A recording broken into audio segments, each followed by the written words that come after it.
Literary reputation can be a fickle old business. Those garlanded during their lifetimes are often quickly forgotten once dead. Yet there is a daily procession of visitors to Keats' grave in the English cemetery in Rome, where the headstone reads, "Here lies one whose name was writ in water." So sure was the poet that the neglect he had suffered up to his death would continue ever after. By any standards, C.D. Lewis, he disliked Cecil, the name given to him by his Church of Ireland vicar father, was among the most glittering figures on the 20th century British literary scene, celebrated, well-connected, a bestseller and poet laureate for the 4 years up to his death in 1972. Since then, though, he has all but slipped off the radar, save for passing references in articles about his famous son, the triple Oscar winner Sir Daniel Day-Lewis. Too derivative, some say, of his poetry. Too much in Auden's shadow, say others. But two distinguished admirers, keen to encourage a resurgence, have collected the best of Day-Lewis's prose writings in a single elegant volume as The Golden Bridle. The award-winning poet, Bernard O'Donoghue, and Albert Gelpi, the emeritus professor of English at Stanford University, are not simply looking back in nostalgia at a man they continue to believe was a major not a minor poet. They also make a persuasive case that Day-Lewis's thoughtful contributions to the eternal debate on poetry, its purpose and its perfectibility, remain illuminating and highly relevant today. In simple terms, he believed that poetry must have a place in public debates, even if it meant compromising its much-vaunted purity.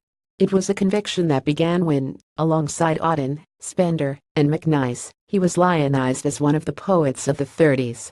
Together, they rejected the aloofness from world affairs of the great modernists of the previous decade, T.S. Eliot and Ezra Pound, and instead incorporated in their verse an appeal for radical economic and political change during a decade that began with the Depression and went on to witness the Spanish Civil War as part of the rise of fascism across Europe. In A Hope for Poetry in 1934, Day-Lewis provided a prose manifesto for this new poetic movement, quoted at length in The Golden Bridle.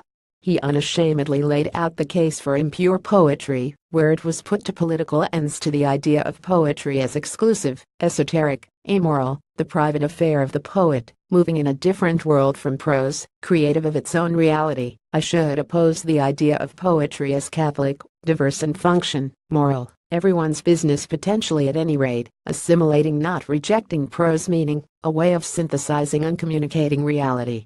If it sounds like an internal argument amongst poets, then it is hard for a modern audience to grasp quite how famous the poets of the 1930s were. Today, poetry exists largely in the quieter corners of the Radio 4 schedule and on small stages at specialist events. But 85 years ago, Day-Lewis et al. Collectively damned as McSponday by one arch critic were on front pages and shared political platforms with the men of the hour. Indeed, T.E. Lawrence, in a much-reported remark to Winston Churchill in 1934, once called Day-Lewis the one great man in these lands. Auden was to tire of political poetry. The melancholy conclusion to his great 1939 elegy for W.B. Yeats famously declared that poetry makes nothing happen, it survives in the valley of its making, where executives would never want to tamper. Its influence persists to this day.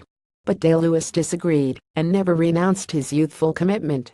In 1940s Cambridge, 1950s Oxford as professor of poetry, beating C.S. Lewis to the post in an election, and 1960s Harvard, he never tired in his lectures and prose writings of arguing that poetry must be about something bigger than the poet's life and loves, though there was a fair amount of his love affairs with Rosamund Lehman, Elizabeth Jane Howard, A.S. Byatt and his second wife, the actress Jill Balkin, in some of the memorable collections he produced in the second half of his life, notably in his raw writings about Lehman in 1953's An Italian Visit. All woman she was. Brutalizing, humanizing, pure flame, lewd earth was she, imperative as air and weak as water, yes, all women to me. For anyone wanting an elegant, accessible, thought-provoking exploration of poetry and its unique power to change minds as well as hearts, the texts collected here are less a golden bridle and more a gold mine. The jury may be out on whether Day-Lewis was a first or second-tier poet, but as a critic, thinker and theorist of his craft, he unquestionably belongs at the very top of the tree.